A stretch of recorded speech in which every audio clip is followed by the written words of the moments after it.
Estaremos viendo en esta semana, en estos 4 estudios, cronológicamente los hechos de alrededor de 2000 años atrás, en los que vemos la pasión del Señor Jesús.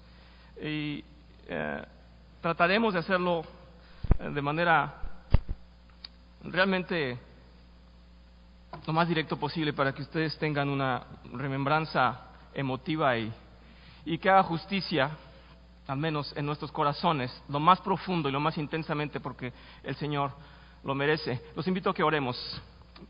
Gracias te damos, Señor, gracias por la gran misericordia que has tenido con tu pueblo. Gracias, Señor, por esta tu pasión. Gracias, Señor, por tu obediencia, por tu sacrificio en la cruz, por el precio tan alto que has pagado por nosotros. Bendito seas, Señor. Queremos honrarte y glorificarte, y en esta semana queremos recordar todos estos eventos, Señor, que son tan importantes, que son la esencia de nuestro Evangelio, la esencia de lo que nos has enseñado, Señor, y de la gran obra tuya, que era inalcanzable, imposible de realizar por nadie más. Gracias, Señor, al mismo tiempo que nos emociona, nos da un profundo dolor y un profundo gozo, y vamos a hablar de esto, pero nos da mucha emoción, Señor, tener el privilegio de estar en tus manos y haber sido rescatados por ti, porque estábamos perdidos y nos has llevado a la gloria, Señor. Queremos honrarte, queremos que en realidad en nuestros corazones haya un impacto profundo en estos días y siempre, pero esencialmente que no olvidemos la importancia que estos días tienen. En tu nombre, Señor, en nombre de Jesucristo. Amén. Estamos citando en Marcos 11 estos eventos previos a la muerte del Señor Jesús, y el Señor Jesús entró a purificar el templo. Este evento tiene una gran importancia. Él confronta al pueblo judío, al seno, en la sinagoga. Y si me acompañan, vamos a leer, por favor, en Marcos 11, del 15 al 19, dice: llegaron pues a Jerusalén. Jesús encontró en el templo, traía mis lentes, pero vamos a hacer. Jesús entró en el templo, gracias Linda, y comenzó a echar de ahí a los que compraban y vendían. Volcó las mesas de los que cambiaban dinero y los puestos de los que vendían palomas, y no permitía que nadie atravesara el templo llevando mercancías. También les enseñaba con estas palabras: no está escrito, mi casa será llamada casa de adoración para todas las naciones, pero ustedes la han convertido en cueva de ladrones. Los jefes de los sacerdotes y los maestros de la ley le oyeron y comenzaron a buscar la manera de matarlo, pues le temían, ya que toda la gente se maravillaba de sus enseñanzas. Cuando cayó la tarde, salieron de la ciudad. Bien, fue un día. Vamos a ligarlo con el otro día. Quiero que quede antecedente del primer día, era muy importante. Y vamos a leer ahora en Marcos 11, del 27 al 33, allá adelante. Dice: llegaron de nuevo a Jerusalén, esto fue el siguiente día. Dice: y mientras Jesús andaban por el templo, se le acercaron los jefes de los sacerdotes, los maestros de la ley y los ancianos. ¿Con qué autoridad haces esto?, le interrogaron. ¿Quién te dio autoridad para actuar así? Yo voy a hacerles una pregunta a ustedes, replicó él. Contestádmela y les diré con qué autoridad hago esto. ¿El bautismo de Juan procedía del cielo o de la tierra? Respóndanme. Ellos se pusieron a discutir entre sí. Si respondemos del cielo, nos dirá entonces por qué no le creyeron. Pero si decimos de la tierra, es que temían al pueblo, porque todos consideraban que Juan era realmente un profeta. Así que le respondieron a Jesús: no lo sabemos. Pues yo tampoco les voy a decir con qué autoridad hago esto. Bien, estos 2 eventos quiero un poco analizar de manera exegética, de manera minuciosa, versículo por versículo. Y es muy importante para el mensaje que el Señor tiene para nosotros esta noche. Y estos eventos tienen suma importancia. Primero tenemos que ubicarnos en ese momento, y esto era el final del ministerio del Señor Jesús. El final del tiempo en que ya había hecho Él milagros, había sanado enfermos, había resucitado a muertos, ¿verdad? Había echado fuera demonios, había sanado a muchas personas, había hecho una gran cantidad de milagros, pero tenía Él autoridad y le seguían porque confiaban en Él, porque creían en Él. Y este era un momento importante en que Él ya estaba acercándose realmente a ser entregado, a ser sacrificado, pero quiero solamente recalcar que no ignoraban en realidad quién era Él. Cuando Él llega al templo, Él no es como que llega cualquiera y organiza un alboroto, y menos con lo delicados, lo religiosos, lo exigentes, lo impenetrable que era el templo. Así es que Jesús era conocido. Y eso en primer término. Ahora quiero un poco hacer conciencia en todos nosotros. Cuando el Señor entra y se atreve a hacer todo esto, pues no es intrascendente. Eran negocios de la iglesia, de alguna manera. Quienes estaban ahí estaban negociando y estaban dejándole algún derecho de piso a los sacerdotes, y les vino a quitar su negocio. Pero ¿qué pasó? ¿Por qué no lo detuvieron? Porque realmente el Señor tenía autoridad. Porque realmente el Señor tenía muchísima fuerza en su presencia, y ellos lo sabían. Sin embargo, veamos de un día al otro, porque al siguiente día el Señor se vuelve a presentar ante ellos. No estaba tratando en realidad de esconderse, quería enfrentarlos, y al siguiente día, obviamente, ya habían hablado, todos los escribas, los maestros de la ley, los sacerdotes, ya habían hablado entre ellos. No iban a quedarse así de tranquilos por el caos que había creado Jesús. Definitivamente habían hablado entre ellos, habían investigado un poco más. Ese que ya tenían conocimiento de Él, ahora querían saber más de Él y cómo es que había llegado ahí, porque en realidad estaba poniendo en peligro su autoridad, su prestigio, su poder, su dominio, como jefes de la ley o como maestros, como clérigos. Y por eso es que ya le tenían preparado esa pregunta para cuando se volviera a aparecer, y lo que querían era realmente confrontarlo, querían realmente prevenirle, que ellos ya estaban atentos a lo que él hiciera. Sin embargo, él no tenía para nada pensado ya entregarse y ya decir, yo soy Dios. Él ya sabía que ellos tenían conciencia. Quiero decir todo esto porque cuando le preguntan ellos con qué autoridad viene, no es inocente, no son inocentes, ellos ya sabían quién era. Y primero voy a citar algunos ejemplos y algunas remembranzas de lo que había hecho el Señor ya como ejemplo de su autoridad. Y hay un milagro que está anotado en Mateo 7, 28, 29, y dice: cuando terminó Jesús estas palabras, la gente se admiraba de su doctrina. Esto es cuando terminó de dar el sermón del monte. Vean lo que dice en el versículo 29, dice: porque les enseñaba como quien tiene autoridad y no como los escribas. Es decir, que aun cuando los escribas tuvieran conocimiento de la ley y predicaran en las sinagogas, y aun cuando los maestros supieran las escrituras, Jesús les hablaba con una autoridad mucho mayor. Eso está revelado aquí en Mateo. Entonces su autoridad era grande, era muy potente. Vamos a ver, quiero citar otro ejemplo, otro milagro, y en realidad me interesa mucho porque creo que tiene mucha profundidad. En Marcos 2, del 1 al 12, dice: unos días después, cuando Jesús entró de nuevo en Capernaum, corrió la voz de que estaba en casa. Se aglomeraron tanto que ya no quedaba sitio, ni siquiera frente a la puerta, mientras él les predicaba la palabra. Entonces llegaron 4 hombres que le llevaban paralítico, dice, como no podían acercarlo a Jesús por causa de la multitud, quitaron parte del techo encima de donde estaba Jesús, y luego de hacer una apertura, bajaron la camilla en la que estaba acostado el paralítico.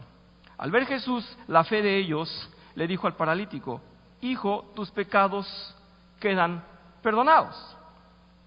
Es importantísimo que veamos, lo primero que habla Jesús es de sus pecados. Y adelante dice: estaban sentados ahí algunos maestros de la ley que pensaban: ¿por qué habla este así? Está blasfemando. ¿Quién puede perdonar pecados sino solo Dios? En ese mismo instante supo Jesús en su espíritu que esto era lo que estaban pensando. Dice: ¿por qué razonan así? Les dijo. ¿Qué es más fácil, decirle al paralítico: tus pecados son perdonados, o decirle: levántate, toma tu camilla y anda?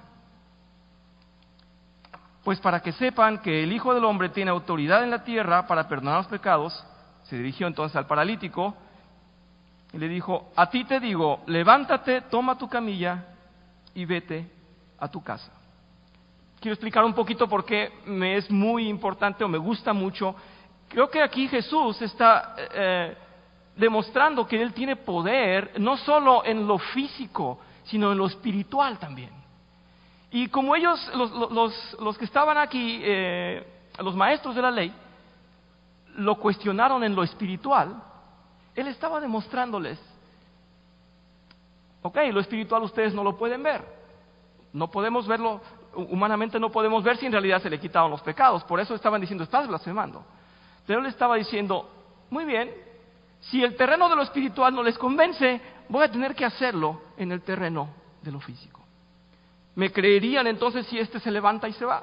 Es lo que estaba haciendo el Señor. Estaba diciendo: yo tengo poder en los cielos, en la tierra, en el reino espiritual, realmente en las almas, en los pecados, y yo tengo poder en lo físico también. Me gusta muchísimo este milagro y quería meterlo en contexto. Bueno, no terminé de leer, ¿verdad? Él se levantó, tomó su camilla enseguida, salió caminando a la vista de todos. Ellos se quedaron asombrados y comenzaron a alabar a Dios. Jamás habíamos visto cosa igual, decían. Otro ejemplo, otro milagro, que está escrito en Mateo, en donde Jesús calma la tormenta, y es en Mateo 8, 23 y 27. Dice: entrando Él en la barca, sus discípulos le siguieron. Y he aquí que se levantó en el mar una tempestad tan grande que las olas cubrían la barca, pero Él dormía. Y vinieron sus discípulos y le despertaron diciendo: Señor, sálvanos, que perecemos. Él les dijo: ¿por qué teméis, hombres de poca fe? Entonces, levantándose, reprendió a los vientos y al mar, y se hizo grande bonanza. Y los hombres se maravillaron diciendo: ¿qué hombre es este que aún los vientos y el mar obedecen? Ustedes ya conocen estos milagros, solamente estoy recordando la gran autoridad que tenía el Señor Jesús. Es importante en este versículo de Juan 15, cómo el Señor tiene autoridad con el Espíritu Santo y sobre el Espíritu Santo, y dice: cuando venga el Consolador, que yo les mandaré, o que yo les enviaré, en esta versión, de parte del Padre, el Espíritu de verdad que procede del Padre, Él testificará acerca de mí, y también ustedes darán testimonio, porque han estado conmigo desde el principio. Bien, quería citar estos ejemplos porque en todos se ve la autoridad de Jesús, tanto en el cierre del Sermón del Monte, en este milagro con el paralítico, con la tempestad, y cómo Él tiene autoridad para enviar al Espíritu Santo. Y además dice: el Espíritu Santo va a hablar de mí, dice el Señor Jesús. Es una gran autoridad. No pudo un hombre haberse paseado entre los judíos y no dejar huella. Sabían quién era el Señor Jesús y conocían su autoridad. Pero ellos estaban protegidos por su poder de iglesia y de sinagoga y de maestros, de ancianos, y no querían abrir los ojos y vencerse ante la revelación que estaba delante de ellos. Y eso en un principio. Ahora quiero invitarlos a que veamos un poquito por qué les pregunta Él acerca de Juan. El Señor Jesús se refiere a Juan cuando hace la pregunta. Vamos a recordar esto que había yo citado arriba en nuestros versículos centrales. Dice, ellos se pusieron a discutir entre sí, si respondemos del cielo, nos dirá entonces, ¿por qué no le creyeron? Pero si decimos de la tierra, pues tenían ese temor de no decirle, no querían decirle de dónde venía Juan. Pero los invito a reflexionar, ¿por qué preguntaba él acerca de Juan? Bueno, porque Juan dio testimonio de Jesús y preparó el camino de Jesús. Y los judíos lo sabían. ¿Y por qué sabían que era realmente un profeta? Porque Juan tenía el espíritu y el poder de Elías. Eso vamos a verlo. Cuando es anunciado el nacimiento de Juan, el ángel dijo, no tengáis miedo, Zacarías, dice, pues ha sido escuchada tu oración, tu esposa Elizabeth te dará un hijo y le pondrás por nombre Juan. Tendrás gozo y alegría y muchos se regocijarán por su nacimiento, porque él será un gran hombre delante del Señor, jamás tomará vino ni licor y será lleno del Espíritu Santo aún desde su nacimiento. Hará que muchos israelitas se vuelvan al Señor su Dios. Él irá primero delante del Señor con el espíritu y el poder de Elías, para reconciliar a los padres con los hijos y guiar a los desobedientes a la sabiduría de los justos. De este modo preparará un pueblo bien dispuesto para recibir al Señor. Es decir, el espíritu de Elías. ¿Recuerdan que Elías se había ido al cielo con Dios? Elías se había ido en aquel torbellino con el carruaje de fuego. Pues Juan era la continuación de ese Elías. Juan realmente estaba preparando el camino para el Señor Jesús. Y él decía, arrepiéntanse y bautícense. Y él estaba preparando el camino para el Señor Jesús. Por eso Jesús les dice a los escribas y a los sacerdotes, ¿y por qué? Por eso ellos temían que los cuestionara, ¿y por qué no le creyeron? Si él preparó el camino para mí, ¿quién dicen ustedes que es Juan? ¿El bautizo viene de Dios o viene del hombre? Porque en realidad estaban diciendo, él habló de mí. ¿Por qué no le hicieron caso? Juan dijo, estamos hablando de Juan el Bautista, y dice, yo a la verdad os bautizo en agua para arrepentimiento, pero el que viene tras de mí, cuyo calzado yo no soy digno de llevar, es más poderoso que yo. Él os bautizará en Espíritu Santo y fuego. Nosotros cantamos, ¿verdad? Espíritu Santo y fuego. Entonces Jesús vino de Galilea, vamos a hablar del bautismo, a Juan, al Jordán, para ser bautizado por él. Mas Juan se le oponía diciendo, yo necesito ser bautizado por ti y tú vienes a mí. Pero Jesús le respondió, deja ahora, porque así conviene que cumplamos toda justicia. Entonces le dejó. Y Jesús, después que fue bautizado, subió luego del agua, y aquí los cielos fueron abiertos, y vio al Espíritu de Dios que descendía como una paloma y venía sobre él. Y hubo una voz de los cielos que decía, este es mi Hijo amado, en quien tengo complacencia. Bien, entonces, creo que hasta ahí ha sido un poquito de mi exégesis, es muy corta, pero es un análisis de lo que en realidad sucedió. El Señor fue a purificar el templo, los molestó, y cuando volvió al siguiente día le dijeron, ¿tú quién eres? ¿Con qué autoridad vienes? Y él dice, no les voy a responder, primero les voy a hacer una pregunta. ¿Cómo era ese bautismo de Juan? ¿Era realmente divino o era algo de los hombres? Y ellos prefieren no contestar, dice, tampoco yo voy a contestar. Y no tenía miedo y no quería presentarse como realmente Dios, yo soy, porque no era el momento, pero los estaba llevando a juicio, les estaba cargando la culpa en ese momento, los estaba confrontando. Mi reflexión para nosotros, y algo que me conmueve mucho, es que cuando hablamos del pueblo judío, en realidad es muy parecido a nosotros, somos muy parecidos a ellos tal vez, porque también nosotros nos llenamos de ego y también nosotros nos creemos mucho mayores en nuestra autonomía, en nuestra persona, y cuando nos llama el Señor, cuando experimentamos esa vida en Cristo y cuando somos confrontados por Él, muchos de nosotros pensamos, ¿y con qué autoridad vienes? ¿Y cómo me vas a cambiar? ¿Y cómo vas a tocar mi corazón? No quiero que toques mi corazón. Y pienso que, a fin de cuentas, somos hombres necios y el Señor nos manifiesta que en realidad Él es el quien viene a nosotros. Él es quien viene a nosotros. No hemos ido nosotros a Él. Pero hay varias cosas. Nosotros hemos visto que el Señor será en estos días, y lo sabemos, en estos días que vamos a recordarle, el Señor va a ser traicionado, va a ser humillado, va a ser latigado, va a ser molido por cada uno de nosotros. Pero la historia termina bien, porque aunque este es el acto más horrendo de injusticia que ha hecho la humanidad, por encima de los 6 millones de judíos y por encima de cualquier pena o cualquier sufrimiento que ha sufrido el hombre, este es el acto más horrendo de injusticia que ha hecho el hombre: matar a Dios, matar al Hijo de Dios. Pero al mismo tiempo es el acto más grande de justicia que ha hecho Dios. Él lo ha transformado en el acto más grande de justicia para salvar a su pueblo. Y así como a nosotros nos duele, y yo recuerdo siendo niño y en esta cultura católica ser llevado a la iglesia, y yo no quería ver la sangre, y yo no quería ver a un Cristo en la cruz, y yo me preguntaba si era tan bueno, porque todo el mundo lo hacía y todo el mundo veía al Cristo en la cruz. Nosotros no queremos ver a Cristo en la cruz porque no está en la cruz. Es muy importante esto: no está en la cruz. El Señor resucitó, el Señor descendió a los infiernos y proclamó su gloria, y resucitó y se presentó en vida, venciendo a la muerte.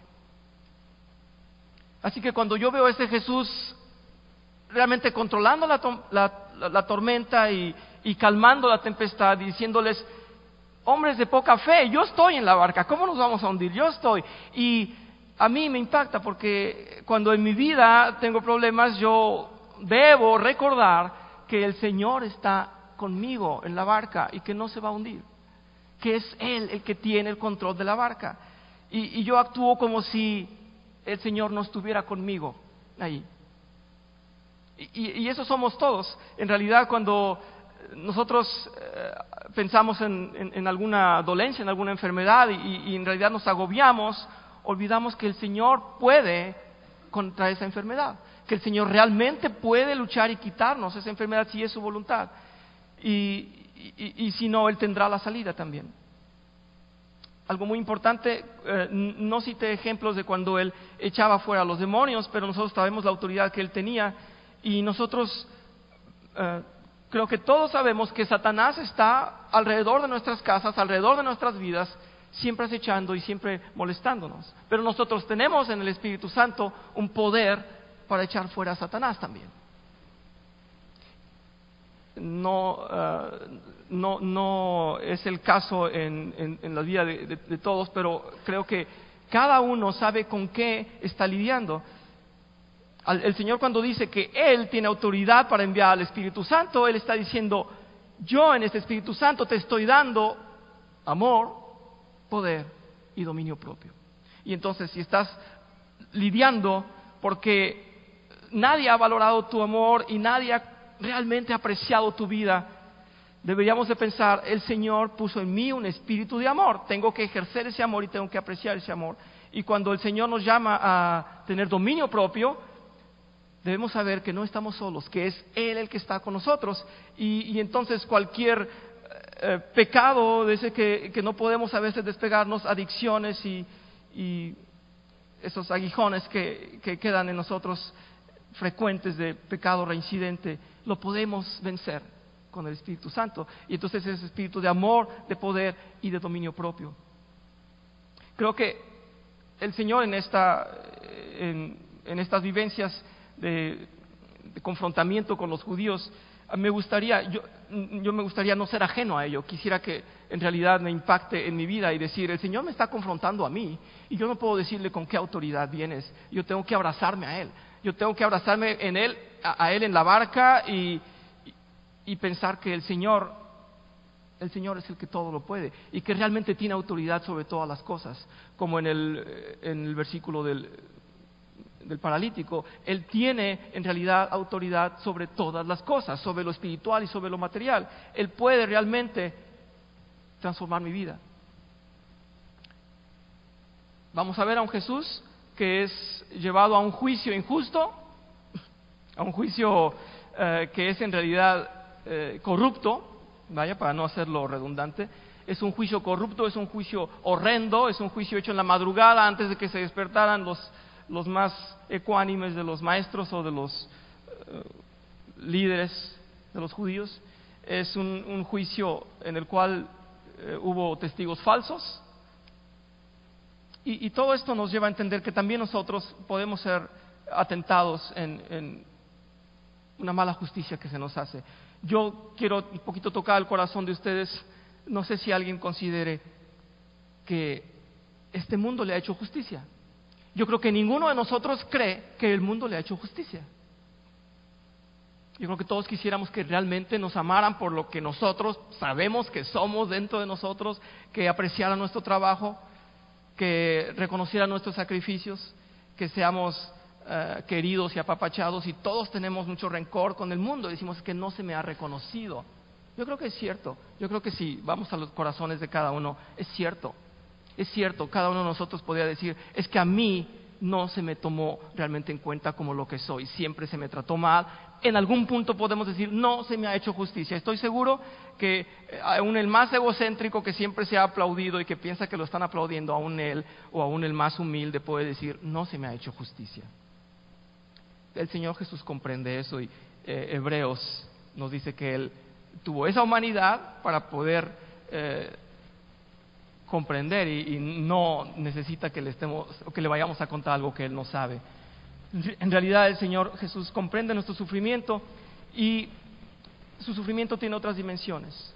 Fue realmente el Cordero elegido para sacrificio y tenía que llegar a lo que llegó. Yo quería hacer reflexión en ustedes en que en estos días veremos entonces cada elemento cumplirse desde el principio, cuando la primera profecía fue dada y cuando la serpiente apenas muerde el talón, dice la profecía, Él vendrá y te aplastará la cabeza. El domingo de resurrección veremos y recordaremos cómo el Señor realmente vence a la muerte, porque Él es autoridad. Bien, el día de hoy entonces hablamos de la autoridad del Señor. La autoridad del Señor Jesús es plena, es total.